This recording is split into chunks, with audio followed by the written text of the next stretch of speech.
Welcome, my friends. This is Maniacal Incorporated, and you join me in the world of the future. The 1.1 patch for Victoria 3 has dropped recently. Doesn't look to have broken anything, so do you know what? I'm going to give it a go. I'm going to see how it plays out. The biggest change so far, or the first thing that I've kind of recognized, is we're being told that we have 5 unpinned journal entries, and if we go and check them out, it's now actually giving us times until when these actually run out. So that's kind of helpful. We have 6 years to get a level 5 rubber industry going, which we don't have at the moment. I think level 3 is the largest that we could get a building up to. And we have 7 years to research zeppelins, which we're not in a position to do either. But that's kind of handy. I like that. That's a new interesting addition. What we're going to focus on today is not necessarily building up a military, but building up a military industrial complex. We have a number of major issues. Expensive military goods, so man-o'-wars, are quite pricey. We have inactive trade routes as a result of Austria being bold. So that's probably where we're going to start with, is building up our shipping and our navy. Possibly trying to deal with Austria. Some other issues that we have because of Austria, we're suffering silk shortages, and we can also see that glass is quite expensive. So we're going to be focusing on getting certain parts of the economy under control. We're going to be increasing timber production to produce more man-o'-wars, and we're going to be trying to get our hands on some glass, and we're going to start building factories that will allow us to build and equip an army that we will eventually use to liberate us completely from the grasp of Great Britain.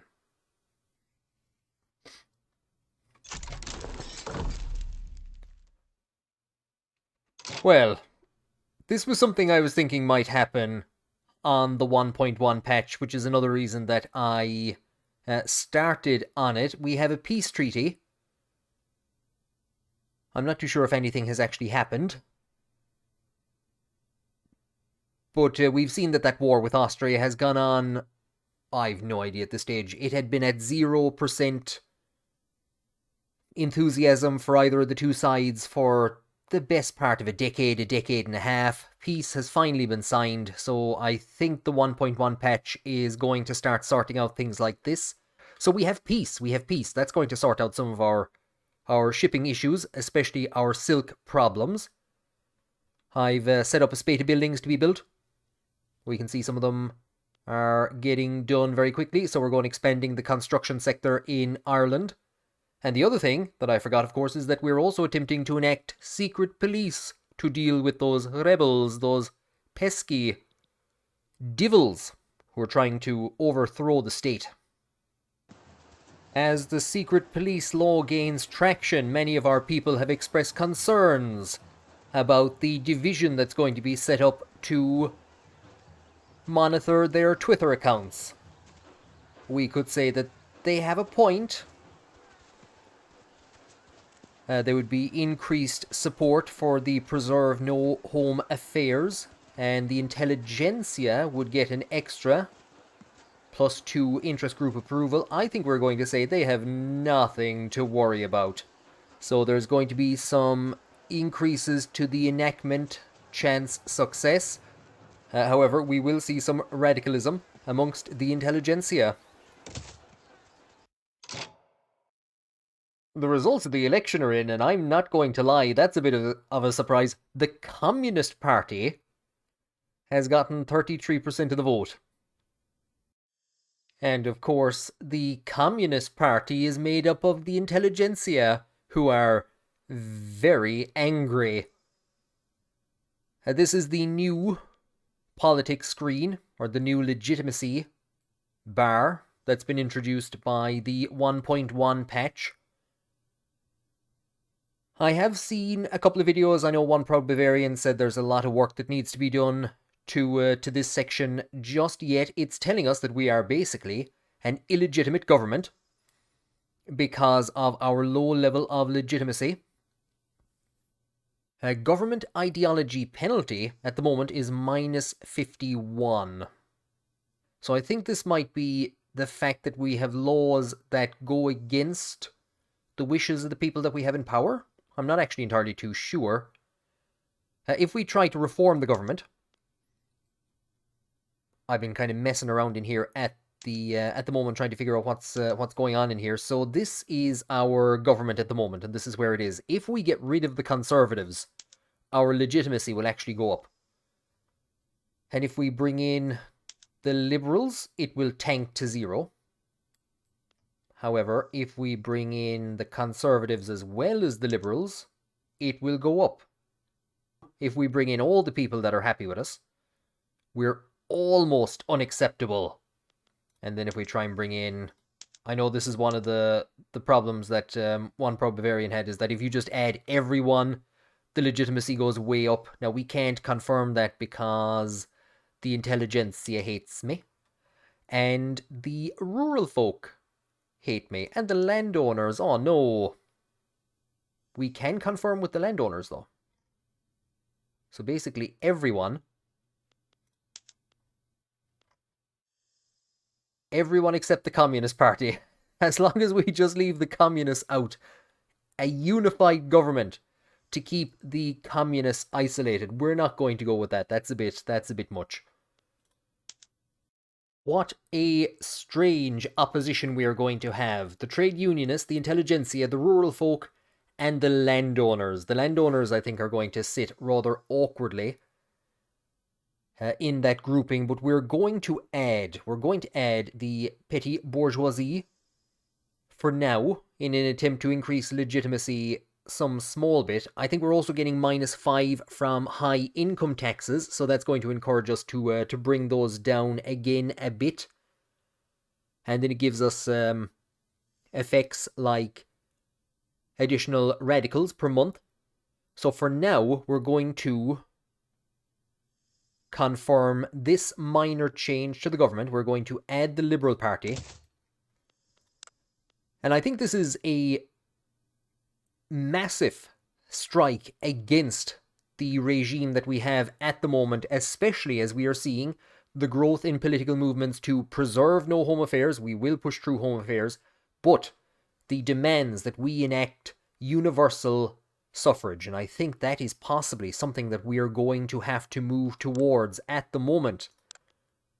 We are in a position where only the wealthiest members of society can vote, and I think, yeah, we're going to start pushing towards universal suffrage, which will introduce massive changes and eventually will bring in a republic. Why am I building 5 military barracks in Leinster? No reason. Absolutely no reason whatsoever. I'm not too sure how long this has been here for. We have gotten them to stop their growth. The intelligentsia are threatening to declare the Munster Republic and split off. So this is the worst thing actually about having all of our naval bases in Munster and Connacht, very high levels of radicalism. The West Coast split off once before in a civil war, which we can still see there in the dead middle. The drop in the GDP, I think we can see it in the population as well. There you go, when half the country split off. So if a rebellion was to break out, we would lose access to all of our naval bases at the moment. It's one of the reasons why I'm probably not going to put our military... When we start building military buildings for ammunition and things, I'm probably not going to put them in Connacht. I might put them in Ulster, both to get the urbanization up, but also so that we don't lose them in the event of a rebellion.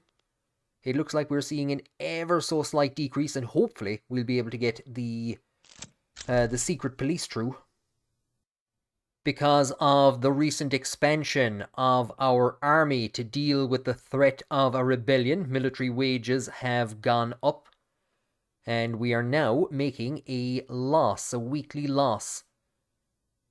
We could increase taxes a small bit. I think that I have them on the second highest level, so we could increase taxes to come out of this. However, we do still have our investment pool. So what I'm going to do is I'm going to use that in Ulster to build a chemical plant. So that will build explosives that we'll then be able to use for munitions. And if we take a look at the chemical plant, it will consume sulfur and iron. So sulfur isn't exactly the most expensive, but we can expand our sulfur mines in Connacht to create some industry there, create some employment there, and to feed our chemical plants. One of the other major issues that we have is that the price of hardwood has increased dramatically, and our shipyards are now actually making a loss. So, if you can see up here, out in our overseas colonies, I have basically filled up every single logging camp that's there. Most of them only have a capacity of about 2, but yeah, if there's a tree to be cut down, boys oh boys, we'll chop it down and make a boat out of it. Hell's bells, but our economy is absolutely tanking, and this could indeed be the end of the monarchy. Is it because of the need to expand our military? I'm not too sure. We're suffering massive input goods shortages, so men of wars have been a problem for a while. Hardwood has just started to become a problem, and of course that's what's causing the men of war shortage. This is mainly across the British market. But there are opportunities here for us, especially in sugar, dye, and rubber. We're seeing very low market access across all of our colonial holdings, where we have recently increased our tree production, or our logging production, I should say. And of course, we also have some trade routes which need convoys, and we're not really in a position to expand our military, our shipbuilding in Munster. So unfortunately,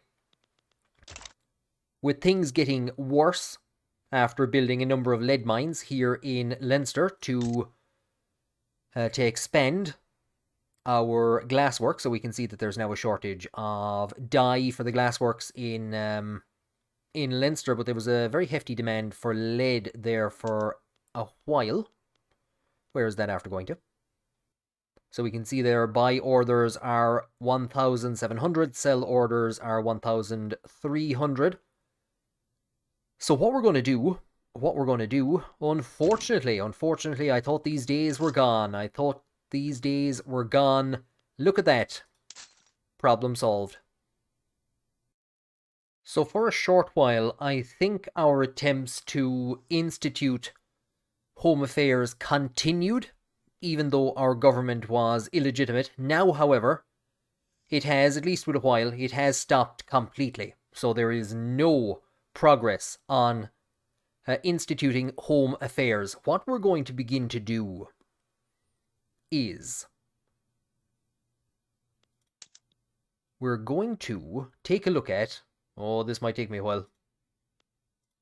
Here are the industrialists, and we're going to bolster them. So we're going to bolster the industrialists.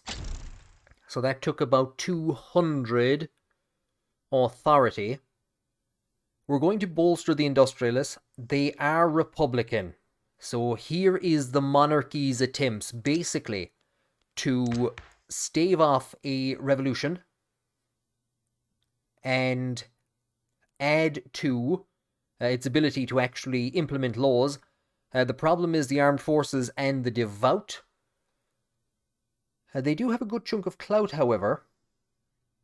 Maybe he would look towards favouring them, but at the moment the Free Trade Party and the Petty Bourgeoisie, or the Liberal Party, we're going to try and bolster them back and forth to increase their strength and hopefully have them outvote the Communist Party in the next election, so that we can get that legitimacy up to a level where we can actually institute some laws. Something that we're being told is that we are losing out on about 2,000 in unrealized taxes. 44% tax waste. That's actually gone up since I checked it last. And the main culprit, so we'll say there in the Solomon Islands, we're losing 100% of nothing. Ulster, however, 13% tax wastage in the region. I'm not too sure, does that mean that we're losing 2,000? Or is it 13% to 2,000? I think we're losing 2,000 because of turmoil in Ulster. And so what we will have to do is come to our decrees menu, and we will have to violently suppress the turmoil in Ulster. Our troops in Ireland have become active again. We've been informed that there's a diplomatic play between Britain and Senegal. I think there's an uprising in Senegal. Obviously not something we need to worry too much about.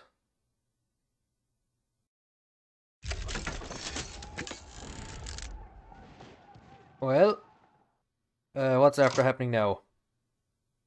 Did everyone just abandon at the last minute?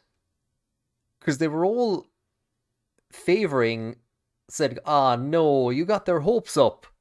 You got their hopes up, and then you went and did this to them. You divils. So I saw a lot of people declaring neutrality. But I thought the United States had started arming. Well, looks like they let you down.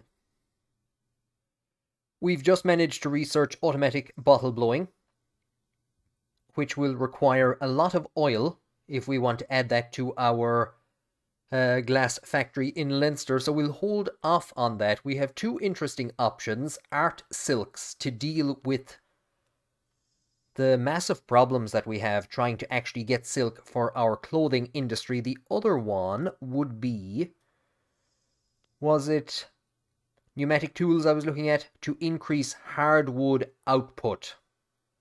And I think that's what we will go for, to help to get the tools that we need for naval expansion. A statue of King Harry Hamilton was commissioned, and it has been suggested that it be displayed proudly in Ulster. Oh dear God, Ulster, what? I mean, yes, of course, the people of Ulster, they love Harry Hamilton. They would be only too delighted with a monument worthy of the king.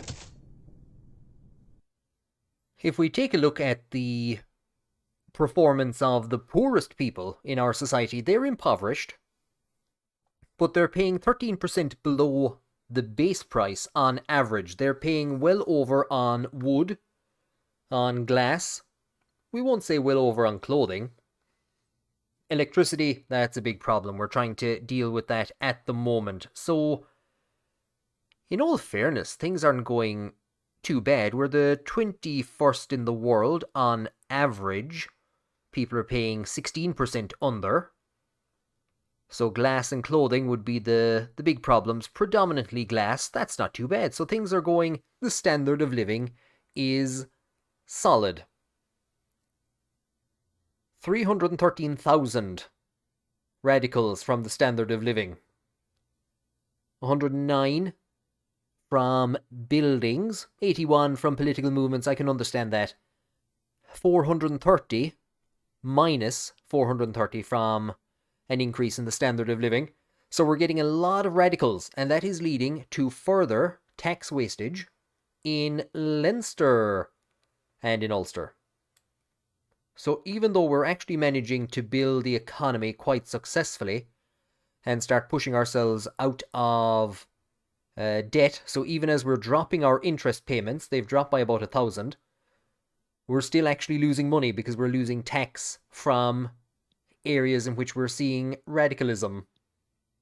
We could begin suppressing revolt in Leinster as well. This is the core of the country, these two places. This is where I'm building all of my military, or where we're going to begin building our military industrial complex, because this is the part that isn't going to split off in the event of a rebellion. The place where we are violently suppressing turmoil. with all of the measures that we are enacting, the economy is picking up nicely. We're up to 12,000 a week at the moment. We're chipping away at that 5k interest payment, and I think if we can get ourselves into out of this credit deficit, that we can start dropping the tax again.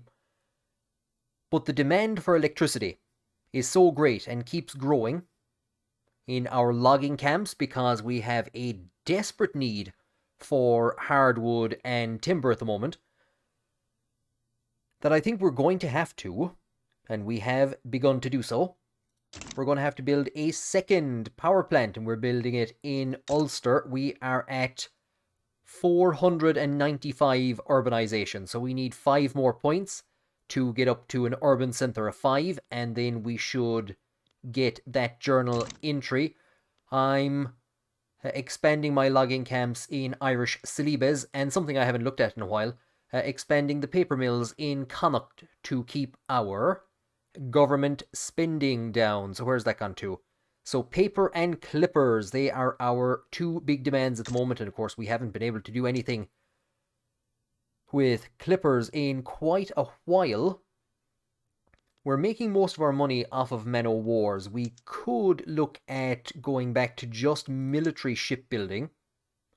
That would provide a couple of more clippers for trade. I think we'll stay as we are. Edward Plunkett of the intelligentsia is rapidly gaining popularity among the people. The radical, socialist message of equality he espouses is proving especially appealing to the lower classes. Comrades, the time for action is now. So we have a radical.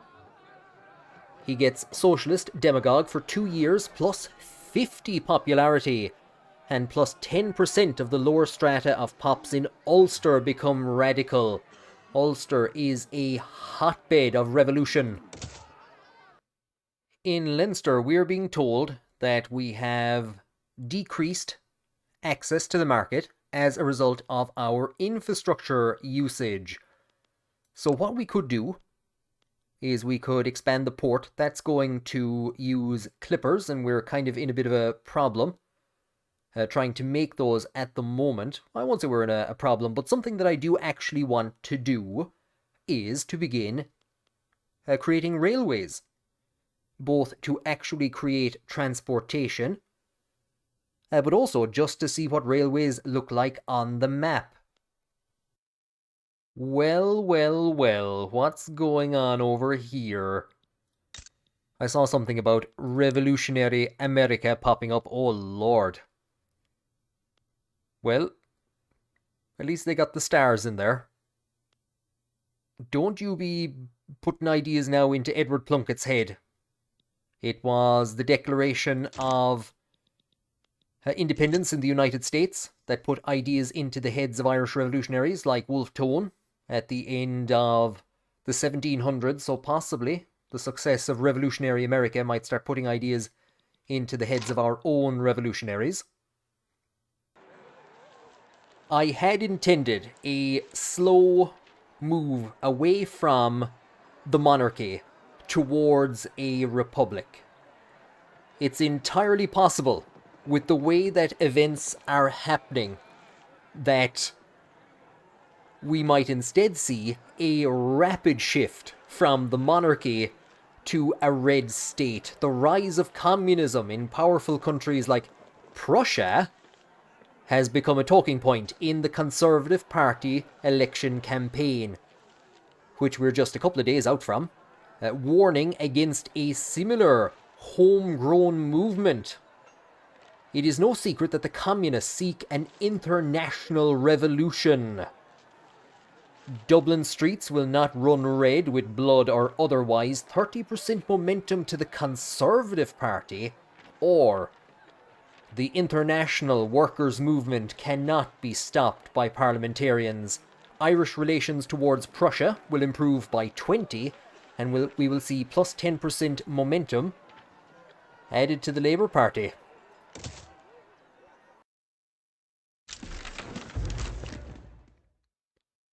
the election results are in. The Free Trade Party is on 40%. We've seen a hefty... We've actually seen the complete collapse of the Communist Party. The intelligentsia have basically turned radical and are plotting a revolution. Government legitimacy has at the very least increased to a state where I believe we can now begin to pass laws. There is still very high radicalism due to the tax rates. If we kick out the Liberal Party, that will reduce our legitimacy. So who could we bring in? Yeah, if we keep this grand coalition in power, this will keep our legitimacy as it is. I'm going to take a look at the industrialists, and we will stop bolstering them as we have managed to actually secure some level of stability. And I think the secret police is again beginning to push up. It looks like it, and if we can get that enacted, we're going to switch then to census suffrage. Taxes are through the roof. The communists are plotting a revolution. Who cares? We have train tracks. I don't think we have a train, but we have train tracks.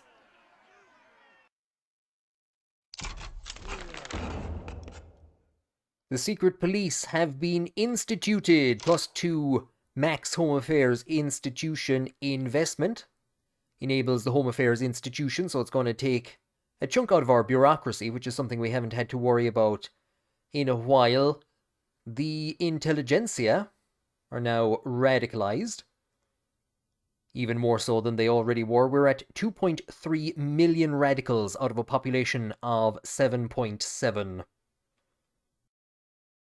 His Majesty the King thoroughly believes that with the institution of a secret police, he is now in a position to stop the radicals and their plans to overthrow the state. However, he also believes that some sop must be given to mollify the intelligentsia. Hereditary bureaucrats, the Breton scholars, they have been of tremendous value to us.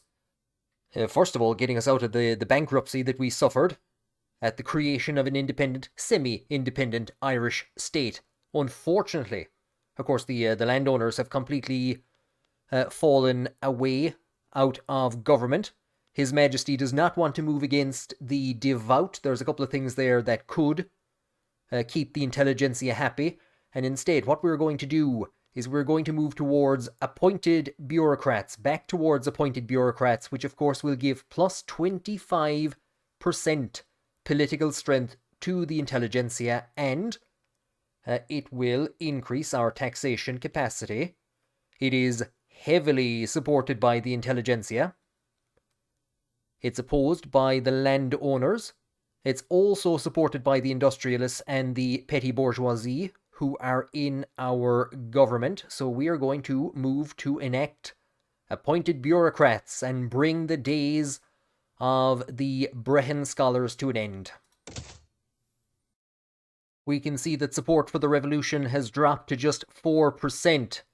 And even though we still have a long way to go to get out of that credit deficit that we're in, to help speed up matters, I'm going to drop our taxes back down to high taxes. So hopefully again that will begin to see the radicals dropping. By building chemical plants and an electric plant in Ulster, I was able to get that up to a level 5 urban centre. Then I had to get one more place up to a level 10. So by expanding the glassworks in Leinster, I was able to achieve that. And now, Leinster has come a long way since our attention was first brought to it, going from small houses and scattered farmlands to being on its way to become a blooming metropolis. So finally, Leinster shines like never before. For 2 years, we get plus 25% loyalists from standard of living increases. Or, this is not the end. Plus 33% urban centre building throughput. I like the sound of that one because I think that's going to benefit us in building urban centre buildings. Or is it going to actually increase the throughput of urban centre buildings? Either of the two of those is good. We also have grassroots support for enacting appointed bureaucrats. We could use it to get 20% of the lower strata of pops in Munster to become more loyalist. We don't at the moment have a problem with taxation wastage in Munster. And if we go for public enthusiasm, we will get plus 10% interest group pop attraction towards the intelligentsia. So lots of rivalries are being broken, presumably because people can't maintain them. There you go, Communist America. We'll take a look at them in a minute. There's Radical Prussia,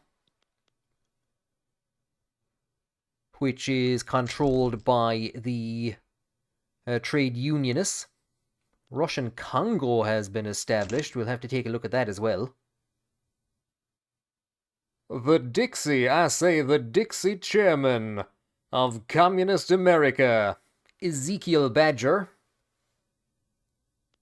rules over a country with a GDP of 57 million, 14 million people. What are we looking at here? 94 regular battalions and 84 conscript. The United States, however, less population, much less GDP, but it only has 38 regular but 123 conscript battalions. So that could, who knows what way that's going to go. We have a bit of a war front going on up here. I think Massachusetts has been taken by the, I don't know what you'd call these, the non-communists. There's Philadelphia. Lads, I don't know what to say. The devils, they parked themselves right next to me. They parked themselves right next to me. So I don't know what's going to go on. We've a bit of a colony growing up here, and we've a bit of a colony growing here. We're going to have to try and put down more electric cables, bringing power down in that direction. A good chunk of the Irish economy has been built on the back of building man-o'-wars, and the price has tanked. Nobody wants men-o'-wars anymore. Could it be because of the introduction of steamships? It very well could be. What we're going to do for now, however, is we're going to focus on reinforced ships, and we're going to basically abandon military production, and it puts us back in a weekly balance. Let's just see if there is... We'll ignore that.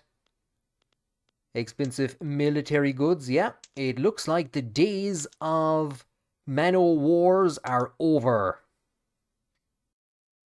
So what's after happening is that everyone has shifted to making, or to using ironclads, and then realized, wait, we have no ironclads, and now everyone is shifting back towards man-o'-wars again, which have become expensive. I've switched the production method to military shipbuilding. We've also just gotten pneumatic tools, which increases hardwood output.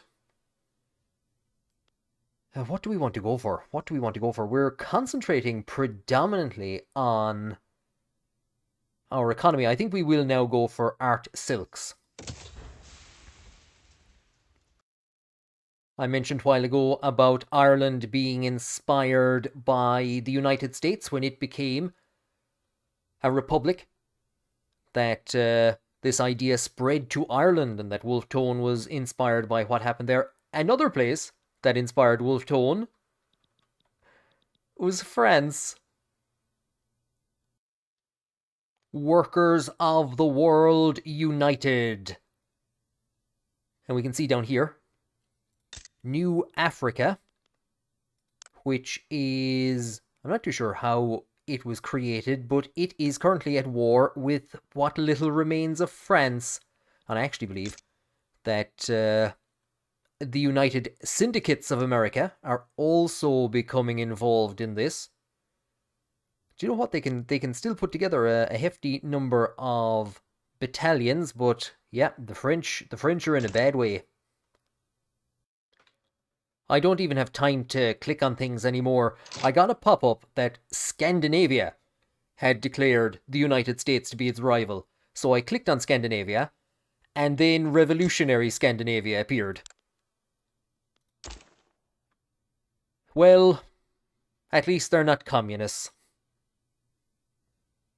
And this is a momentous day in Irish politics. The leader of the intelligentsia, who brought Ireland to the verge of revolution, Edward Plunkett, has died. His final words: "Keep the red flag flying, boys." Plunkett was adored by the Irish people. His replacement, Patrick Connolly, however, if the intelligentsia were hoping to continue with their push towards revolution, I think it may have come to an end. He is a pacifist, and he is hated, and he is a bandit hedonist. So this could very well be the end of the intelligentsia as a serious threat, but with the way the world is going, I think maybe the revolution has been stopped in Austria. It has been stopped in Prussia at the moment. Revolutionary Scandinavia, of course, is an internal war, much like what we saw in Great Britain once upon a time. There is still a tremendous amount of upheaval with the French proletarian revolt and, of course, the United Syndicates of America. It'll be interesting to see how France goes. But possibly the momentum towards communism is too great, even with a failed politician like Patrick Connolly in power now with the intelligentsia. Maybe I spoke too soon about Connolly.